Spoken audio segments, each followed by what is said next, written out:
with prayers for all those in need around the world, our brothers and sisters in Ukraine,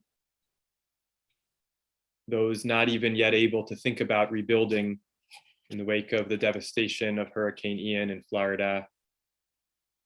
Prayers for Medinat Israel, prayers for healing for all those in need, prayers for the world. Holding close the loved ones whom we've lost since last Rosh Hashanah, and with prayers that in some small way, our time together brings us strength and thoughts on the Shuvah journey in this most intense time of year, and with gratitude to God for the zechut, the unique privilege of being in relationship with each and every one of you who means so much to me.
It is for me one of the anchors of Yom Kippur. It bookends these days of slichot, of seeking forgiveness, that began 2 Saturday nights ago in our bayit with Reb Eli. And they're words that have been recited every single day outside of Rosh Hashanah in the slichot service with the Aron Kodesh open and our hearts open. After we ask God to bring us back to the Temple Mount, to a place that will serve as a house of prayer for all peoples, Beiti Beit Tfilah Yikarei L'chol Ha'amim. In the flow of the Slichot service, we are catapulted back from that redemptive, majestic moment to the broken, complex present, our broken, complex selves, not knowing if our prayers will be answered, where God is, and what will become of us in the year ahead. Before we can even begin the Vidoy section, our confessions, we plead with God to stay close, to stay in relationship, to hear our voices and not cast us away. Stay long enough that we can say how we want to be better, and we can rebuild from there. I imagine in the moments leading up to this tefillah, the Shema Kolenu, whose haunting and powerful melody that Reb Eli uses touches me so much. In the moments leading up to it, I imagine a sensation that God is distant, that God's hand is on the doorknob, getting ready to walk out of the room we are in, of the universe we are in. And so we plaintively, tremulously plead, Shema Kolenu, Hashem Elokeinu,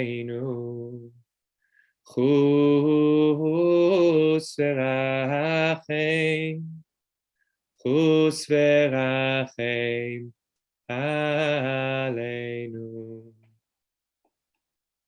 We ask God, hear our voice, be compassionate to us. And then we crescendo, desperately asking God, bring us back to you. We want to return. Hashivenu Hashem Melecha V'nashuvah. Return us to you, God. We will return. I imagine God is still in the room. We feel it. We are still held.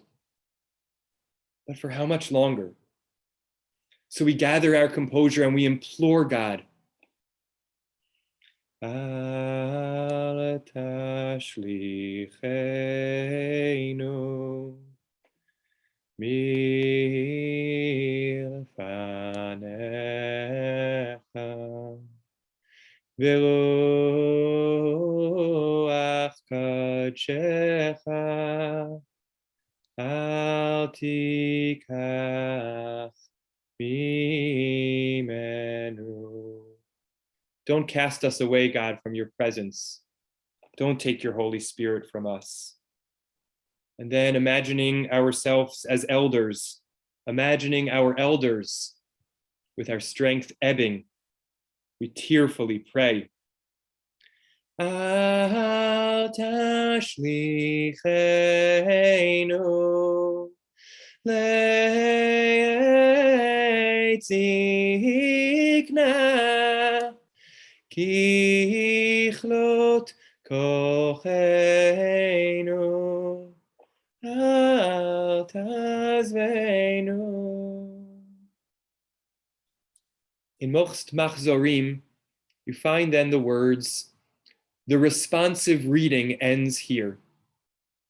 But I want to suggest an edit to the machzor, that we sing aloud together just one more line of that paragraph, the one that continues the themes and pathos of the moment. Al ta'azvenu Adonai Eloheinu al tirchak mimenu. Don't forsake us, God. Don't be distant from us. Our most basic plea. And then we return and we remind God of the many dimensions of our relationship in the Slichot service that we will repeat on Yom Kippur as we sing the Ki Anu Amecha. God, we are your nation and you are our God. And we describe in so many different ways the manifold ways we relate and connect to God. A prayer that we analyzed 3 years ago on Shabbat Shuvah, reflecting on our relationships with God. 6 months before the power of the Shema Kolenu prayer, the idea of abandoned elders, the idea of people alone in their moments of waning strength before those far-off images became everyday realities all around our world in the wake of COVID-19. And then from that tefillah, we launch into the Vidoy, confessing our wrongdoings to God. This prayer, the Shema Kolenu, with its plaintive, basic cries, don't abandon us, God, don't cast us away, hear our voices, is a linchpin of the Yom Kippur service and the whole high holiday season. But where does it come from? Who composed? And what is the nature of this prayer? It's a strange tapestry, mosaic. The first line is taken from the Shema Kolenu prayer of the Shmona Esrei, a liturgical quote. The second line, Hashivenu, comes from Lamentations, from Eicha. The subsequent verses from Psalms. What unifies this profound composite tefillah? This year, I've come to believe that at some level, conscious or unconscious, this prayer is composed in response to channeling the biblical narrative we read this past Monday, the first day of Rosh Hashanah.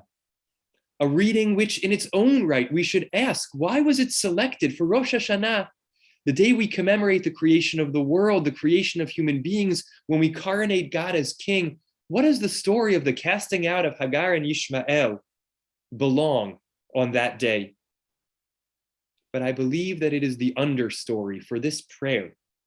And by analyzing the story, we will uncover not just the roots of this powerful tefillah Shema Kolenu, but we will extract 3 keys to Shuvah, 3 questions. What have I let go of this year that I need to grab hold of again? What am I holding on to too tightly this year, upon which I need to loosen my grasp? And why are those 2 things, the holding closer and the letting go, so gosh darn hard? In other words, what are the psychological barriers that stand in the way to doing tshuva? That if we could isolate them and name them, perhaps we'd be a little closer to becoming the people we want to be.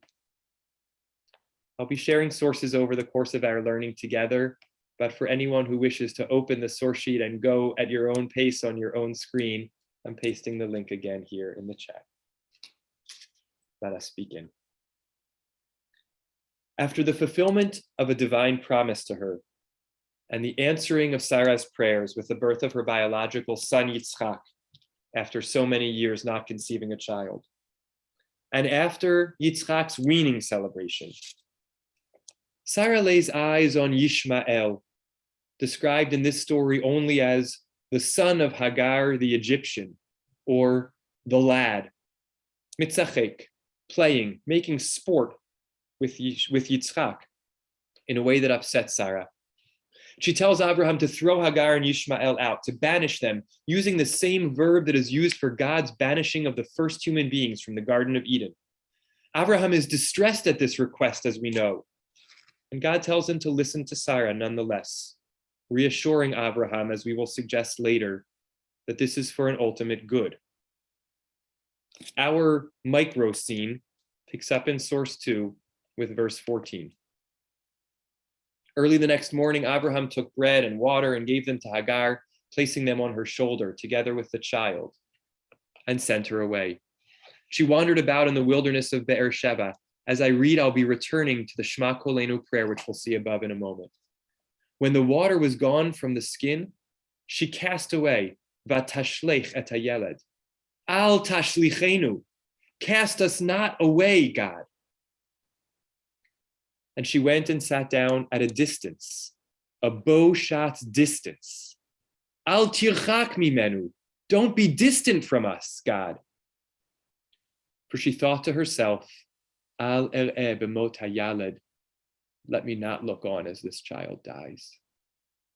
And sitting thus afar, she raised her voice, Vatisat kola, Shema kolenu, hear our voice, God, and wept.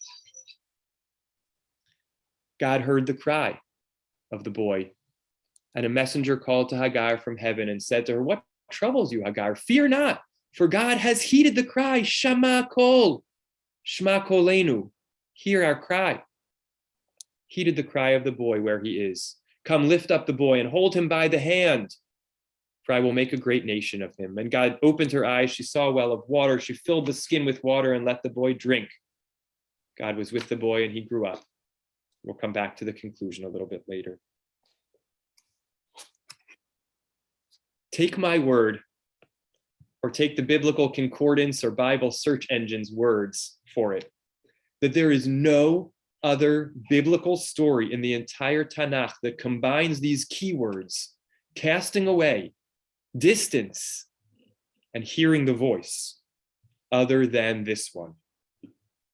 In some way, then it must be that this tefillah, pulling the themes of hearing voices, not casting away, not be distant from all over the Tanakh and liturgy, is drawing our attention to this story, asking us to consider ourselves in these days of Slichot, on Yom Kippur, in the positions of these characters. Are we feeling like Yishmael, asking God not to cast us away like Hagar did, but to stay with us and hear our voices just as we are? Are we feeling like Hagar, somehow in light of impossible circumstances, feeling the need to push or pull away from God or a fellow person and trying with all our might to resist that urge, as we know she must have been feeling? I think that Tfilav Shema Kolenu demands us to delve deeper into this story, this part of the story, literarily and narratively, to extract the lessons we need at this moment, halfway between Rosh Hashanah and Yom Kippur. Let me be honest with you. I have always struggled mightily with Hagar's behavior in this little part of the story. I will complexify the story later on, but just taking it in isolation as we bear witness to it, I feel so much empathy, but I'm also stunned by her behavior. May none of us ever have to be near death from thirst together with a child dying of thirst, even though we know such moments have been a part of our Jewish history, even in the too close past, and that members of our community have faced the unspeakable horrors of a dying child in their presence. So I cannot pretend to know for a second what Hagar's experience was truly like. But I still ask myself about the second half of verse 15 and all of verse 16. How many actions of distancing are there? She casts the child away. Then she goes. Then she sits at a distance, the distance of a bow shot, so far away. She literally says to herself, I will not look. Bemot hayalid. She doesn't even call him her child. She says, the child. I don't want to judge. It must be a profound protective dissociation against her better instincts going on here. She persists in sitting far away, and then, like every mother, she cries. But I don't think I'm alone. I think the text has an implied critique of Hagar without judgment, and yet still. Because God hears not her voice, but Yishmael's, a voice we, the readers, haven't even heard crying out. And then in an implied distancing, again, God's self doesn't even call out to Hagar, but a messenger, an angel, saying, what's this about? Don't be afraid. God heard the child's cry, although not hers. And in the words, al tir'i, do not fear, I hear a rejoinder to Hagar's al er'eh, I cannot look. Don't be afraid, says the angel, but the Hebrew verbs for seeing and fearing are so similar that I think the echo of the angel's words are to say to Hagar, the right words in this moment are not, I cannot look. The right words are, don't be afraid. Don't hold back from engaging, as the next verse makes clear in what I think is one of the clarion call phrases of Tanakh, akin to the verse Rav Avi so often quotes from our brother Yosef, Et achai anochi mevakesh, I'm seeking my brothers. The quote, Kumi se'i et ha'na'ar v'chaziki et yadech bo. Get up, take hold and carry this child, grasp him in your hand. It's a repudiation of every one of her actions. You sat at a distance, Kumi, get up. You cast the child away, se'i, pick him up. You separated yourself a bow shot's distance, get so close that you take him by the hand. Hagar is charged to undo all of her actions. And you know what? At that moment, in that frozen second, she doesn't even yet know that he's going to survive. She's been told he will be a great nation at the time of his birth, chapters ago. But maybe that promise was abrogated. All she has been told is not to be afraid, to go get the child. Yes, a moment later, she's told he will be a great nation, which must mean that he's going to survive. But in this, I think it is intentional that the information is revealed to her in this order. In that frozen second, the message is it doesn't matter what will become of him. What matters is that you go to him, that you hold him now. It's the thunderous words of Yeshayahu in the Haftorah of Yom Kippur morning that we'll circle back to at the conclusion. Umibsarcha al titalem. From your own flesh, you may never ignore. The message of these few intense verses is clear. Even understanding that we cannot know what it's like to be in Hagar's shoes, the text is telling us through all of these literary and narrative cues, when someone you love is suffering, you have to lean in. You have to fight that natural part of ourselves, a healthy, important, self-protective instinct that sometimes says, I can't. And you have to see them and go to them and draw near to them and grab hold of them. Following the model of Rav Avi, on September 11th and after terror attacks in Israel and countless other times, following the model of first responders in this COVID era and in all times, to go towards where others are fleeing from, what we tried to do in some small way with our group of rabbis going to the Poland-Ukraine border in the very, very beginning of the war, to go towards pain and suffering and loss and not look away, to take hold of the pained and vulnerable because they are our flesh. A little more lightheartedly, but unforgettably for me, it's the model of a character named Snake. In the Mo Willems Elephant and Piggy series book, My New Friend is So Fun. Let me set the scene. Piggy and Gerald, a pig and an elephant, are best friends. They find out that their respective friends, and Snake and Gerald the elephant, are spending time together. Snake's best friend is Brian Bat. Snake and Gerald find out that their respective best friends, Brian Bat and Piggy, have met each other and are having a great time at a play date. And they're delighted until they're gripped by fear that maybe their best friends have now become best friends with each other and forgotten about them. Snake and Elephant decide they must go see Piggy and Brian Bat and find out what's going on. When they arrive, Piggy and Brian Bat are having a delightful time, laughing and enjoying each other's company, and they tell the terrified Snake and Gerald the elephant that they have made best friend drawings. Who is on the drawings? They ask, "Do you want to see our drawings?" Gerald responds in the way Hagar responded. "I must cover my eyes. I can't look." Snake responds in the way the angel would want us to respond. "I cannot cover my eyes. I must look." Yes, maybe it's because Snake doesn't have any hands to cover his eyes with. But maybe it's because he understands the lesson that in the most challenging and hard moments, we have to lean in. We have to face and contend with whatever will come. It's the model of our cherished past member, Bayit member, and youth director, and my dear friend, an incredible communal leader in child sexual abuse prevention, Dr. Shira Berkovitz, who, preparing for the brit of her son, asked me, "Where does the mother usually stand during the brit?" And I said, "Wherever she wants, usually 15 to 50 feet away."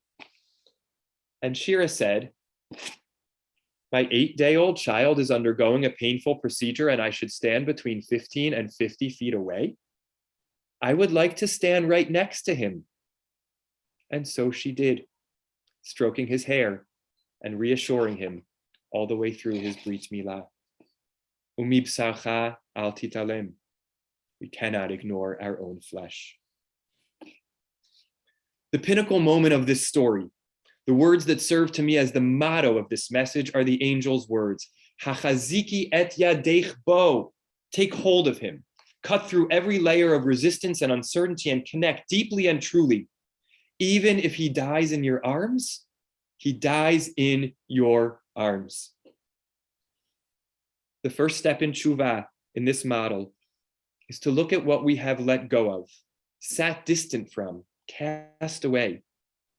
The things, the people, the issues that we need to stand up, walk towards, and take hold of. This begins with people. And in this post-pandemic world, open brackets, I use the term post-pandemic advisedly. There are still plenty of people getting COVID. Tragically, there are still plenty of people in this world dying of COVID.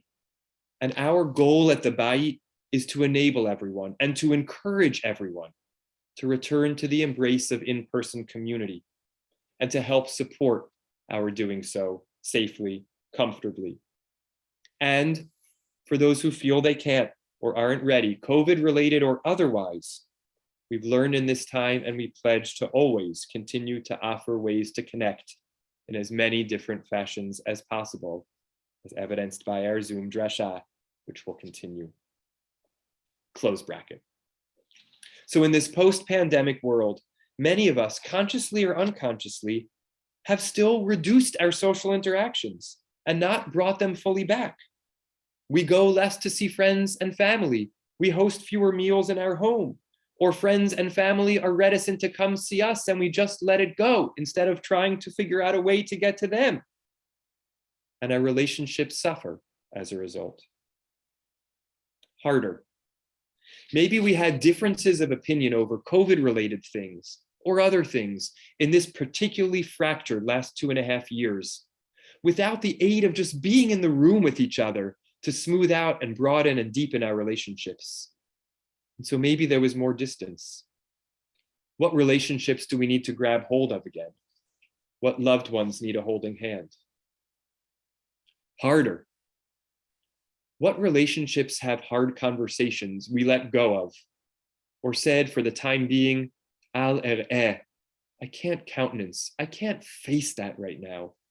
It's too hard. And now we need to say, al ira, I can't be afraid. Not to go towards raising the complicated issue between us would be to forfeit a true engagement, a true relationship, a true encounter, a real taking hold of the person in my life and the things that matter. These questions are ultimately just an opening. The how of entering into delicate and difficult conversations, of surfacing latent tensions or issues, of reaching back out to those we've fallen out of touch with, or we don't see enough, of really taking hold of it, the how is complex. Not every conversation that should be had can be had. But now is the time to begin, to ask those questions of ourselves and of our relationships. What have I let go of in the last 2.5 years that I need to take hold of again? We will have an even broader reading of Hagar later, but for now, let's soften the critique of her and of ourselves when we act the way she did, by remembering that the immediate crisis with Yishmael began because vayichlu hamayim min hachemet, the water ran out. I've found it to be true over the years that relationships suffer and are so often at their most vulnerable at times of scarcity of resources. In my experience, when we don't feel like we have enough money, enough time, enough health, enough sleep, enough self-worth or security, that's when conflict and ungenerosity of spirit is most likely to arise and hardest to resolve. Sometimes we can start to repair just by noticing that fact, the resource which feels scarce, and naming it. That alone can help. We can say, I recognize some of the strain I'm feeling in my relationship with you comes from the circumstances. This isn't how I want to feel towards you or how I want to relate to you, but I know we're both feeling strained, even though we have to still try to be our best selves. And sometimes part of the solution comes from figuring out where we can actually get a little bit more resources, where it feels worth spending an extra dollar, giving a little more time, getting a little more sleep, taking better care of ourselves for the sake of ourselves and the sake of the relationship, building in some breathing room so that things can get a little better. There's one last semantic idiosyncrasy that invites us to notice who really benefits when we grab hold of relationships in the way Hagar was told to clutch her child again. Ostensibly, it's for Yishmael's benefit. He's the one who is cast away and alone. But notice the slightly expansive language of verse 18 when we say, and the angel says, Hachaziki et yadech bo. Take hold of him by your hand. How else was she supposed to take hold of him, if not by her hand? The word yad is a little bit superfluous. And rabbis love when things are a little bit superfluous because we can interpret them. I think that's what Onkelos, the Aramaic biblical translation, is picking up on in source 4. When he translates Hachaziki et yadech bo as atkifi yat yadich be, strengthen your hand in him. Strengthen your hand in him. By leaning into the relationship, Onkelos tells us the angel is telling Hagar, by not being afraid to be in the hard place together for his sake, you, Hagar, will grow stronger and be strengthened.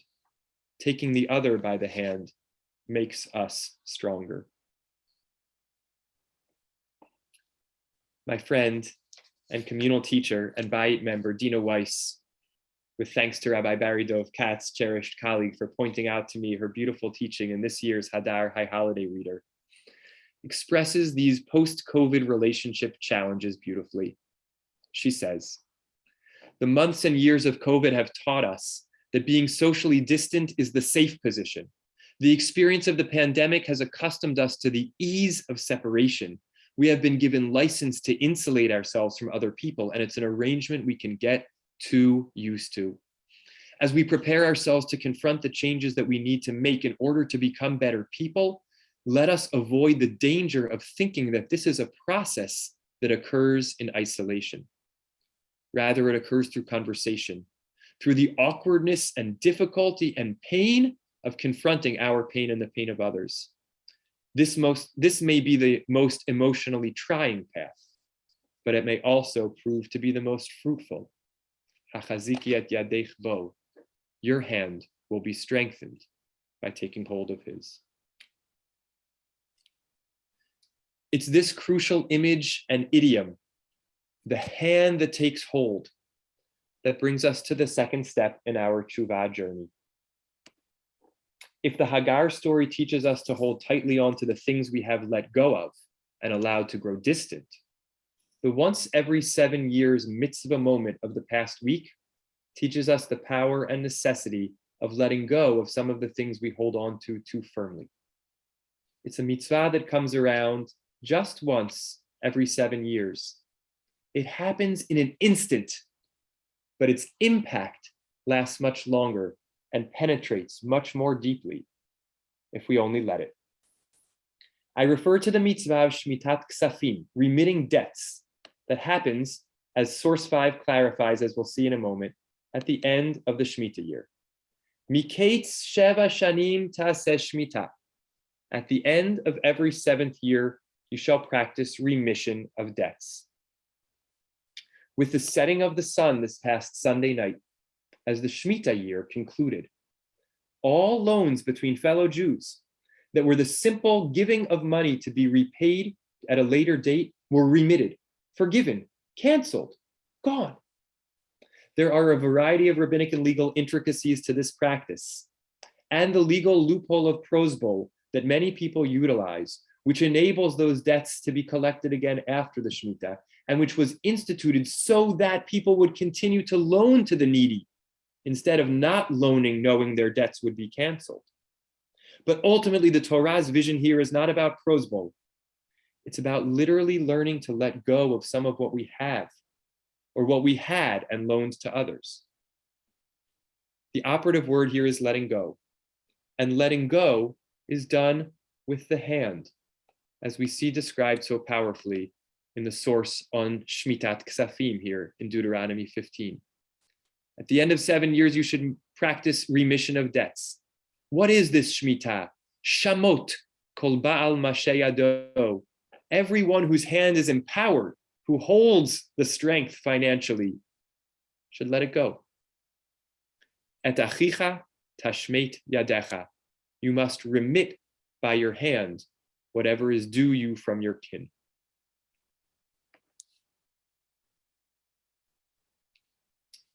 The underlying values here are clear. Whether we write a prosbol or not, there's a way in the world as it exists today, living in exile, with the Shemitah itself only rabbinic in nature, living in a world in which we don't hand money to poor people as loans in the way they did so much more often in the biblical and rabbinic period. The way we sort of gloss over or pass by this mitzvah.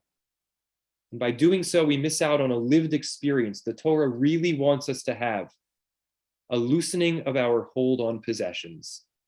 As the Sefer HaChinuch, that compendium of the 613 mitzvot, an explainer of their values, says so beautifully in explaining the mitzvah of remitting loans and of the Shemitah year more broadly in sources 6 and 7. The Sefer HaChinuch says, I already wrote in Mishpatim on the commandment of the release of land, that which I know about the root of the commandment, its various values. And the release of monies draws from the same reason. to train our souls in the virtuous traits, the trait of generosity and a kind eye, and to fix great faith in our hearts towards God, blessed be. And then, when we release, our soul will be prepared to receive the good from the Master of all, which is included in blessing and mercy.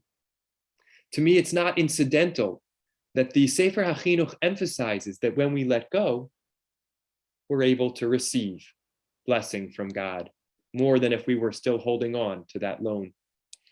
And in Source 7, he drives the point fully home, talking about Shemitah more broadly, even the agricultural mitzvah of Shemitah, of letting the land lay fallow this entire 7th year. There's another benefit in this matter, he says, to acquire the trait midat havatranut, the trait of letting go, for example, of our possessions, but more broadly, the trait of letting go. For there is no one more generous than he who gives without hope for recompense. There's something in the language of Shemitah which gets at what I think is an unusual experience for us, this vatranut, this letting go that the Sefer HaChinuch is talking about. I've observed that there's a difference between tzedakah and Shemitah. In our lived experience, maybe not even in the Torah's vision of them, but in how we phenomenologically play them out in our lives. Each, tzedakah and Shemitah, and they're so related, but each is meant to cultivate a different moral dimension of our lives. In giving tzedakah, the focus is of course meant to be on the recipient and their need. But I think our lived experience of tzedakah is about the power of the giving, the outstretched arm, the sense that we have something that can help someone else and we are giving it to them. And I'm not here judging an egocentrism or even feeling that it's present, but just that the attachment to the thing that we give remains in tzedakah. Our efforts, our successes, our prosperity is being shared in a way that benefits another. But even when it's theirs, there's some kind of attachment we still feel to it. I gave that to them. They are benefiting from something of mine. Even as we let go, we're still somehow attached, it seems to me. Shemitah is about the letting go part. At an agricultural level, it's the experience of severing our tie to our ownership of the fields and orchards we toiled with our blood, sweat, and tears for 6 years to make prosperous and bountiful.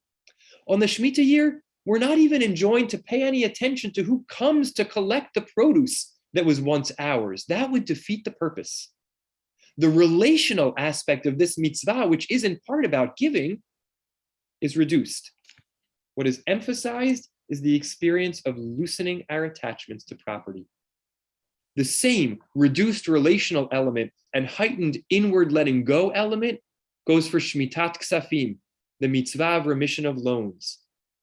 We don't go to the borrower at the moment that the sun sets, leading into Rosh Hashanah of the year after Shemitah. We don't go to the borrower and say, I hereby announce that the money that I loaned you is now yours as a free gift. It's not about us. It happens automatically, compelling us to simply let go. Sometimes I hear children or young adults say to me, when I grow up, I want to choose a job that will enable me to become wealthy so that I can give a lot of money to tzedakah. I think that's admirable. Professions can serve so many purposes. I've never heard anyone say, I want to be a really rich and successful farmer so that I can declare my field ownerless and help many people benefit on Shemitah. Or get rich so that I can give many loans and have them forgiven on the Shemitah year. Now that could be for a variety of reasons, but at some level it points up the way in which in tzedakah, it's somehow still us and ours, like we continue to derive benefit from the generosity. Shemitah is something different. It's really the declaration that life is not about stuff, material, property, money at all. Those are means to an ends, and we have to hold those means loosely and gently and focus on the ends that they can bring about. We have to cultivate the capacity to let go of material. This is expressed again in the difference between the verbs associated with the hand in the beginning of source 5 when we talk about Shemitah, and later on in source 5 when the text shifts to talking about tzedakah more broadly. In Shemitah, it's shamot yadcha, let your hand go. Later, when we talk about charity and continuing to make loans, even when the Shemitah year is coming, we say lo tikpot yadcha, don't clench your hand. Patoach tiftach et yadcha, open your hand. Opening and not clenching, as opposed to letting go. I even think that opening a hand, when we have our hand this way, I feel my muscle. I feel my strength. When my hand is this way, I can't even palm a basketball. When my hand is this way, I don't feel my strength. I'm just letting go. What does this mean for us at a Shuvah level? Especially in a world where, for valid reasons, our experiences of Shemitah, whether land or money, are attenuated, we have to work in other ways to cultivate the sense of letting go of material.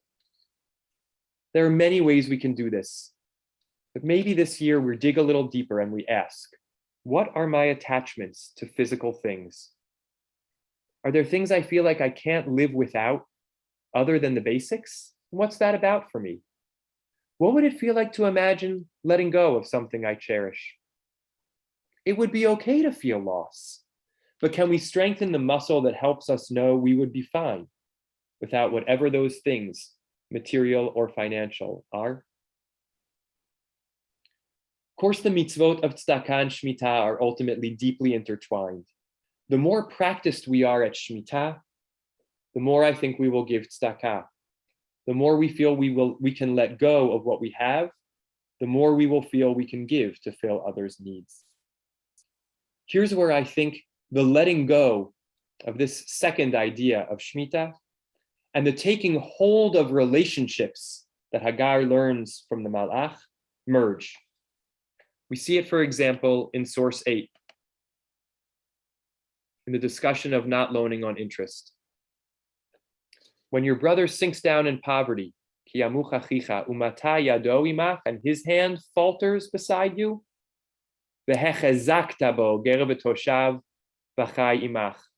take hold of him as though a sojourner and resident settler, so that he may live beside you.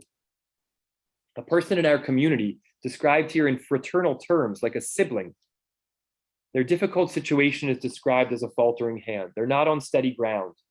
Our job is hechezakta bo, take hold of the person. This passage comes right after the laws of Shemitah, there in the book of Vayikra. I think the juxtaposition is to make the same point. Only once we let go of our attachment to material things a little bit are we freer to take hold of what's more important, people and relationships. The support of the brother or sister who's faltering is not just transactional. It's not just opening our hand and giving them something, it's relational, taking hold of the whole person, strengthening them, and giving them life, as the text goes on to say, let your brother live with you. They live by being in real relationship with us, not just receiving a handout from us. I don't mean to suggest that this is quite a zero-sum game, that we can't engage in deep and meaningful relationships and take hold of our loved ones if our hands are too tightly clenched on material. But I do think there's an interrelationship. I think the Torah highlights this by returning again in that pasuk to the language of hands. We do have limited capacity to what our hands can carry and hold. Sometimes our attachment to things gets in the way of our relationships with people. And I feel this again now in our post-COVID moment. Remember all the giving we were doing 2.5 years ago? Remember the way we felt close, proximate, and adjacent to first responders and service workers who are so often invisible in our lives, and they became so visible. We extended ourselves to them, and they are also us so much. In part, I think it was easier because our hands were freer then.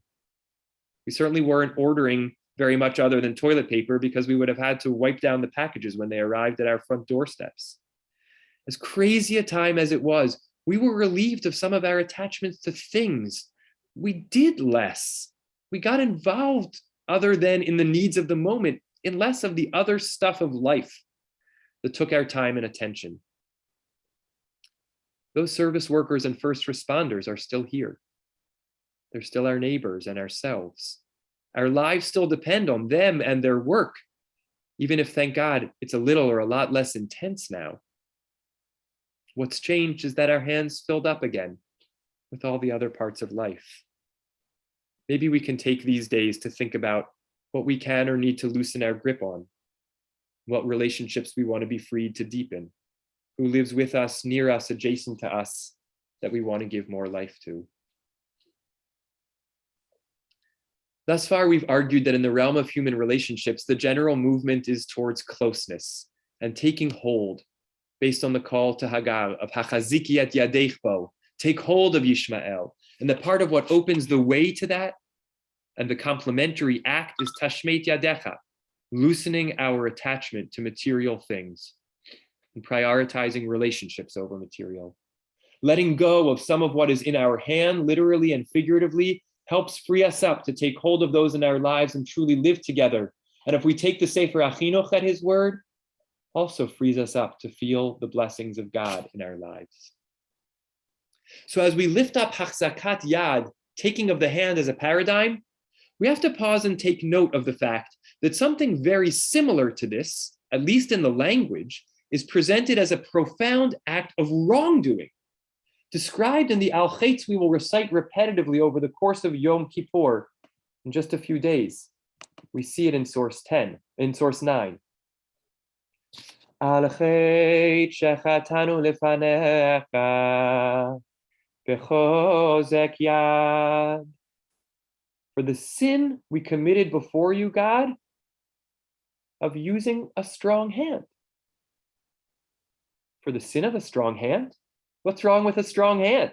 Isn't that the firm, stable hand we need in order to take hold of those who are faltering, in order to lean back into those lapsed relationships, to grab those who are struggling or in need of support? Isn't it the very strength of hand God used to take us out of Egypt?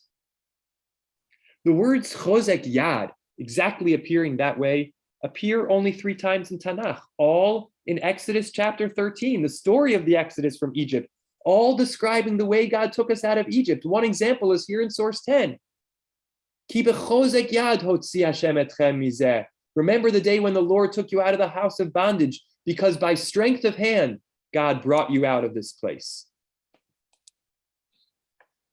Chozek yad, as described in the Tanakh, is deeply related to Yad HaChazakah, the strong hand, which the Torah describes over and over again in Exodus and Deuteronomy as the means by which God took the Israelites out of Egypt. It sounds exactly like we've been talking about, that strong relational hand that reaches into a vulnerable party and delivers them, gets in close relationship with them. I think it's worth dwelling on this point for a moment because we see this phrase so often in Chumash. It's such a part of our experience of Jewish history, of the Exodus, of Pesach. What does it really mean that God took us out of Egypt with a strong hand? I think if we pause for a moment, it becomes clear that that strong hand wasn't the strength of God getting into a relationship with the children of Israel and mightily extracting us from Egypt. We didn't actually need God for that at some level. We just needed Paro to let us go. And notwithstanding the rabbinic midrash that maybe we didn't all go, we up and got out of Egypt. We didn't need God's hand getting in relationship with us and rescuing us in relationship. That's not what God's mighty hand was. The Yad HaChazakah in the Exodus was God's mighty punishing hand. It was the plagues of devastating destruction that God wrought upon Egypt, crushing them to submission till they recognized God's might and expelled us from their land. I have no critique or judgment of divine might in that context. As we say at every Passover Seder, were it not for that Yad HaChazakah, we and our children and our children's children would still be slaves to God in Egypt. Without that brute overpowering force, we wouldn't be here today. But that's what Chozek Yad is. It's brute, overpowering force. And for all that the Torah and Jewish thinkers and theologians in the wake of the Torah over the millennia have commanded us, v'halachta bidrachav, walk in God's ways, the liturgical author of the Al-Chetz says, not here, and draws a line in the sand. Not when it comes to copying God in Chozek Yad. There is a purposeful choice of the literal biblical language of God's delivering hand, or better, God's punishing hand that opened the way for our deliverance. A purposeful choice of that language of God's behavior in this Al-Chet to remind us that this is a divine attribute, that it is a sin for us to follow.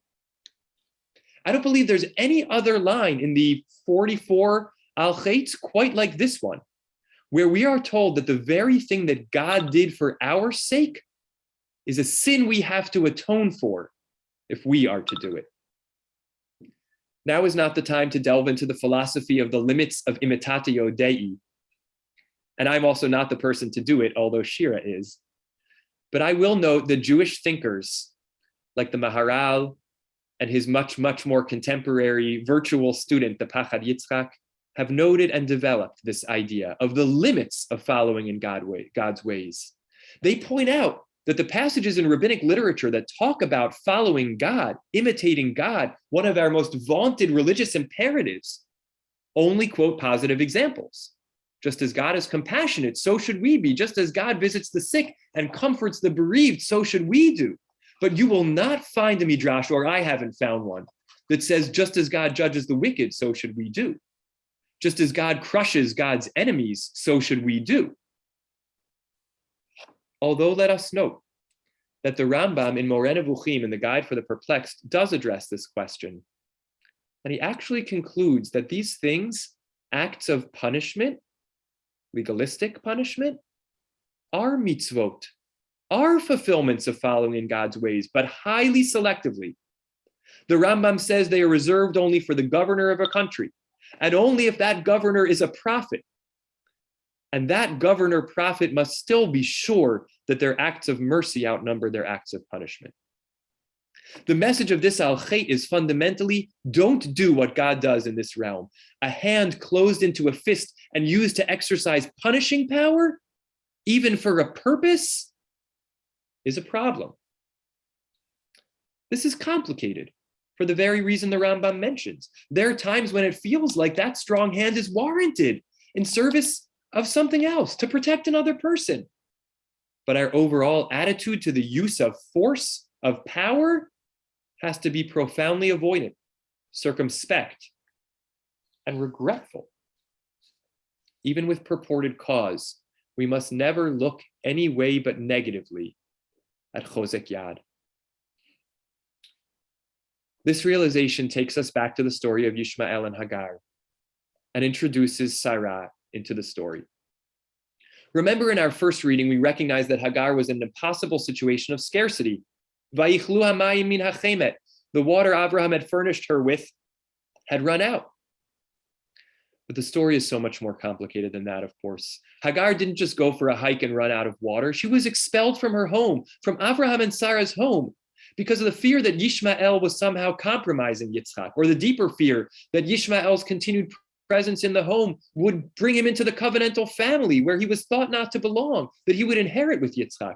And whether that fear was that would compromise the divine plan as Sarah understood it, or whether more narrowly it was a moment of possessiveness of her own primacy and her own line. And the medieval commentaries critique her about this moment. That fear compelled Sarah to ask Abraham to banish Hagar and Ishmael from their home. Hagar, the maidservant Sarah had given to Abraham in the hopes of building a family. Abraham is deeply troubled by this request, but God reassures him in a way that seems shocking to the reader at first glance, that this is supposed to happen. Rav Elchanan Samet, an extraordinary contemporary biblical reader, offers a powerful reading of this story in which he argues that God is fully supportive of the vision of separating the two boys and their mothers, even despite the pain to Abraham, for each of their sakes, because they each need room to grow and develop into the leaders of the great nations they're destined to be. So the separation is ultimately right, and the running out of water is just an unfortunate and potentially traumatic occurrence. And it was, as the section is sometimes called by contemporary readers, an akedat Yishmael, a sort of a binding of Yishmael, in which there never was an intention for him to die, but was meant to be a process of challenge and learning and growth for Hagar. Pardon me a moment. Got to plug in. Don't want to run out of computer water. But if we're able to justify Sarah's actions in the big picture as somehow a continuation of the divine vision, still, something was not done right. The sense that Hagar experiences of expulsion, of banishment, of distance and disconnection, which leaves a painful imprint on her, is a potentially traumatic experience. And in some way, I believe it teaches her, because of what her mistress did to her, that in moments of conflict, we lean out, cast out, instead of leaning in, working it out. And then she enacts that with Yishmael in what feels like a version of the Freudian psychological phenomenon called repetition compulsion, the pattern whereby people endlessly repeat patterns of behavior which were difficult or distressing in earlier life. Instead of being able to break free of this disconnection and separation experience Hagar had with Sarah, she repeats it with Yishmael. And the truth is, the cycle didn't begin here in Genesis 21. In Genesis 16, when Hagar becomes pregnant, Sarai afflicts her already then, and Hagar flees of her own accord. The experience of distancing is deeply embedded. But let us not simply describe this story then as an experience of Sarai and then Sarah displaying chozek yad, coercive and harmful power, that which the Al-Chet tells us is only in God's domain, over her maidservant. Because then we allow ourselves to fall into the trap of assuming power gaps in human relationships are always one directional, that you can look at two people and one has power and the other doesn't. Sarai is master and Hagar is maidservant, and only one has power and therefore only one is to blame. The story is more complex. Sarai can't bear children. She brings in her maidservant to provide something that at the time Sarai herself can't provide, offspring for her husband and her family unit. That already changes the potential power dynamic in the home. And this bears out completely when we go back to the prequel to our story and see what happens when Hagar becomes pregnant. Vayavo el Hagar, he cohabited with Hagar and she conceived. And when she saw that she had conceived, vatekal gevirta be'ineha, her mistress, Sarai, was lowered in her esteem. It's hard to imagine that lowering in her eyes didn't come with behavioral or attitudinal or relational changes between Hagar and Sarai. We're not delving into every dimension of the story here, but this is enough to complicate the picture of powerful and powerless, of oppressor and victim, to see that Hagar and Sarai, each struggling and suffering in their own right, each play parts of those roles, oppressor, victim, because of scarcity of resources, and yet still. And so after running away and being promised that Ishmael will be born and be a great nation, the angel in the story sends Hagar back to Sarai in an incredibly challenging verse. Vayomer la malach Hashem shuvi el gevirtech v'hit ani tachat yadeha. Go back to your mistress and let yourself be afflicted under her hand. Chozek yad, the strength she was wielding over you. God forbid, let this verse never be read as an instruction for people in abusive relationships to remain in them. And what I want to suggest is not the simple reading of the verse, but I hope it's somewhere in there. The angel is saying, you have to try to go back there and work this out. You have to re-enter that messy dynamic and lean into the relationship and see if you can help things get fixed and break out of the cycle of hurt between the two of you that you are both in, that involves both of you. And at some level it fails. And they ultimately separate, as our central story bears out. Because leaning in doesn't always work, and it's not always possible. But in addition to the realization from this story that power dynamics are so often so much more complicated than a simple structural analysis may bear out, I think we are left with a lesson for Shuvah. The lesson has to do with chozek yad and the recognition that it is almost always, if not always, best left to God. Sarai's attempt to use force and power to expel, in response to Hagar's leveraging her power of childbearing to harm her relationship with Sarai, perpetuates a cycle of hurt and distance. This is the consequence of chozek yad.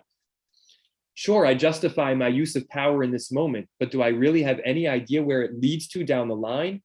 The harmed party doesn't just want to retaliate against me, but winds up playing out that harm on others, on the next generation, so very often. This is the danger of chozek yad, that it's handed down and down and down. The victim becomes the victimizer so often in our world. This cautionary note is amplified and highlighted by Rav Shmuel Klitzner, an incredibly insightful teacher of Torah, in an afterword to an article in Tradition in 2013. He writes, "The awareness and concern on the part of the Bible that the victim may indeed ironically turn into a victimizer are not new to scriptural narratives. In the Joseph stories of Genesis, by the way, the only other place in Tanakh where that cluster of verbs and nouns that we saw, distance, casting away, and crying out, actually come together. It's just that it's over a span of 10 chapters or so, whereas in our story of Hagar and Yishmael, it's in the span of just a few verses.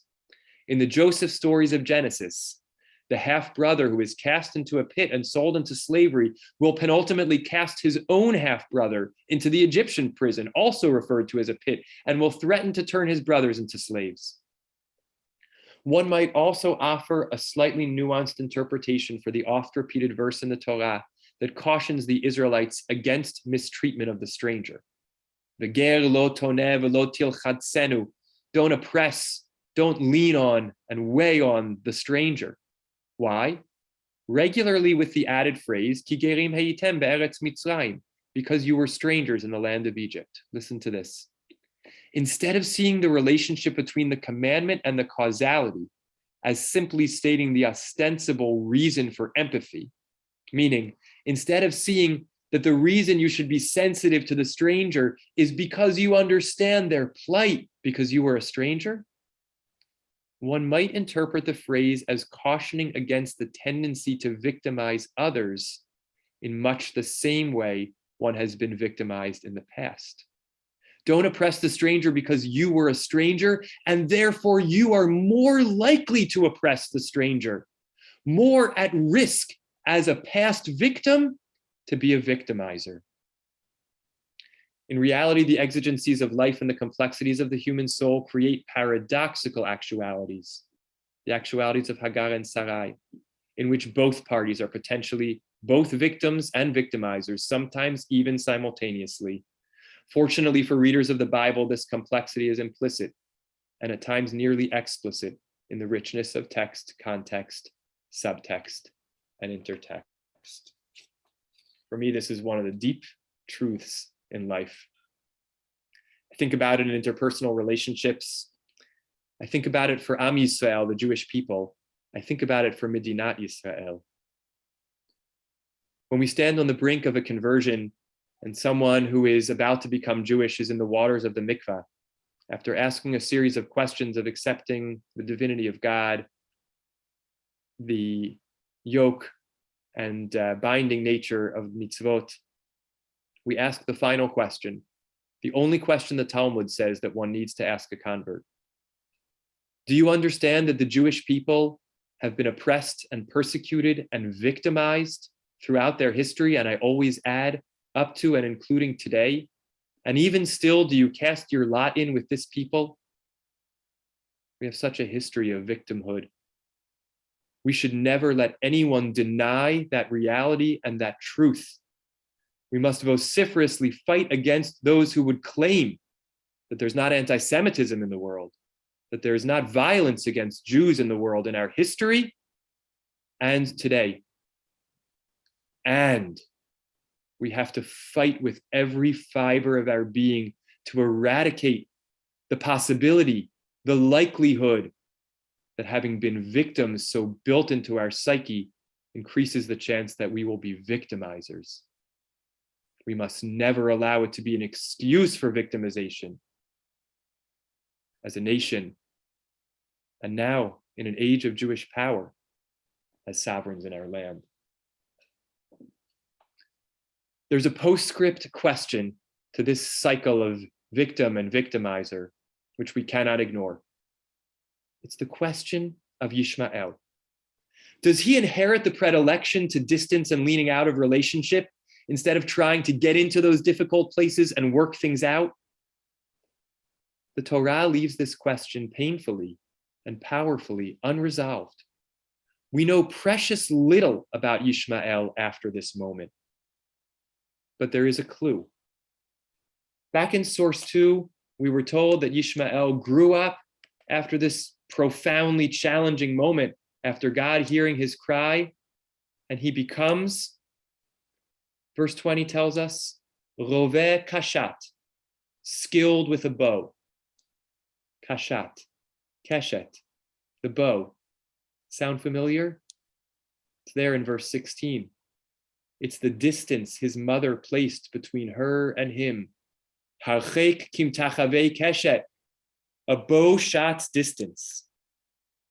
So I ask the question, are we meant to understand that Yishmael inherits the inability to connect?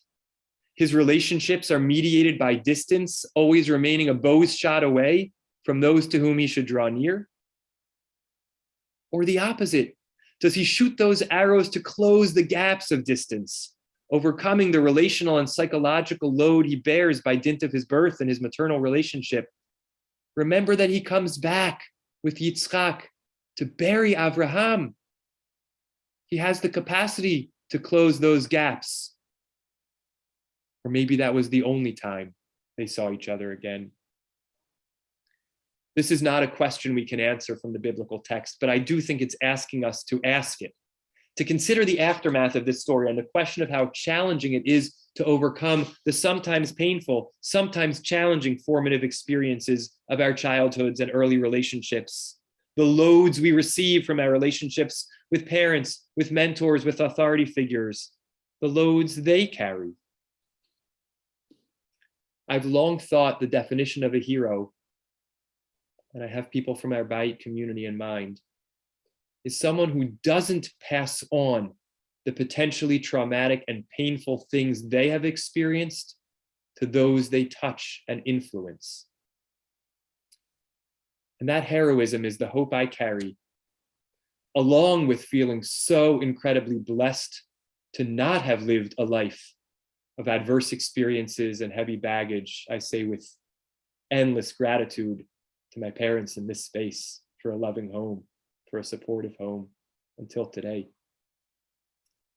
It's the hope that whatever challenges I have, I'm able to absorb and contend with in such a way that they're not laid upon the next generation, my literal children, or those I have the privilege to interact with, touch, and in some way influence.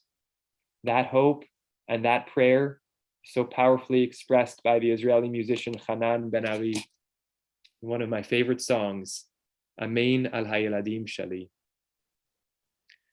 Ani mitpalel al hayeladim shali, shelo yirshu et hasritot shali, sheyichabku echad et hasheni, Amen sheyihiu brim tamid. Pray for my children that they not inherit my scrapes and cuts. I don't think Hanan Ben Ari believed in Lamarckian inheritance, that if I get a scrape, my child is born with a scrape. No, he's speaking about the psychic transfers in our lives and offering the prayer that we are able to do the inner work, that whatever victimhood we've experienced, we don't pass on as victimizers. And even in the gentlest sense, whatever hurts we absorb, we don't pass on. Instead, that those we know and love and touch can embrace each other, live psychologically, spiritually healthy lives. moving towards the end. This is the third piece of the challenge of Shuvah through the lens of the Hagar Yishmael story, the thread of Chozek Yad.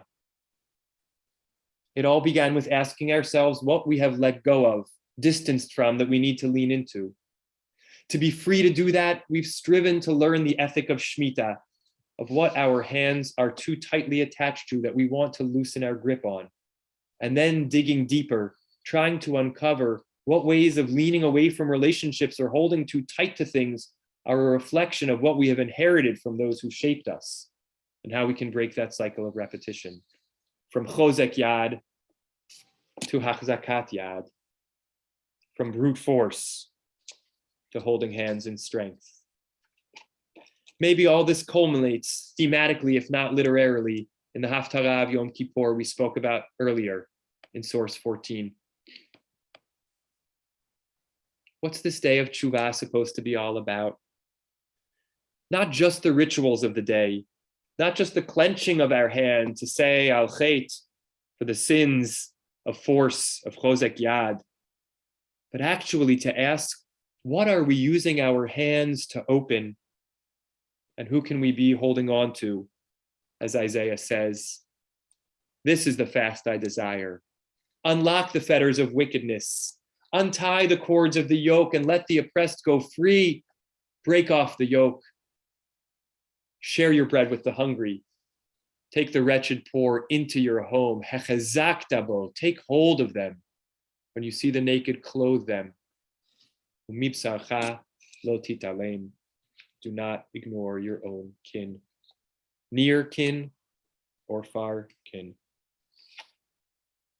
May we as a Bayit strive to do these things, to lean into relationships with each other and support each other in leaning into relationships with those we need, surfacing the challenges, having the hard conversations, supporting each other in learning to loosen the grip on material, to be comfortable letting go with that we don't need, helping each other learn about who we are and what shaped us, and how we can let the hard parts of that not be passed on. Soon enough, we'll be singing again Shema Kolenu on Yom Kippur night and day and night. As I do so, I'll be channeling Hagar and Ishmael. I'll feel for a moment the fear that Ishmael felt. If his own mother could be distant from him, can we trust that God will be close to us? I'll feel the deeply psychologically potent tugs that Hagar felt and understand them, whatever draws us to lean out of relationships, and not judge. Know that there's too much Chozek Yad force in our world that's responsible for so much of this. And yet we too have to do our hardest to counteract it. I'll pray that our voices will be heard as Ishmael's was, in some way as Hagar's was, as we try our best to lean in, to let go, to unpack our own selves and the things that shape our choices. And as Onkelos reminded us that in the underlying narrative, Hagar was strengthened when she leaned into her relationship with Ishmael, so almost paradoxically, as I will implore God not to abandon us despite our imperfections and in our vulnerability, I will also subtly and radically and subversively say the same to God. I will say, if you stay with us, God, not only will we be saved, but you will benefit. Staying in relationship even when we may not deserve it, but having it out with us, hearing our shortcomings, working through the issues as we do our vidoy, our confession strengthens our relationship. And that benefits God's name, God's manifestation in this world as it benefits us. May we sing the Shema Kolenu, the asking God to hear our voice and not cast us away with all our might, hearing its underlying messages. And may it usher in a year for our Bayit, for each of us, for all those whom we love, for Am Yisrael, for Medinat Yisrael, and for the world a year of closeness, a year of engagement, a year of self-understanding, a year of growth, a year of love, and a year of peace. Da da da da da da da. Da da da da da da da. Da da da da da da da da. Ya da da da da da da da. Al tashlichenu milfanecha ki chlot kochenu al tazveinu. Do not cast us away. Let us not cast each other away. Let go of what needs letting go, and hold close what needs holding close. Shana Tova, Shana Tova.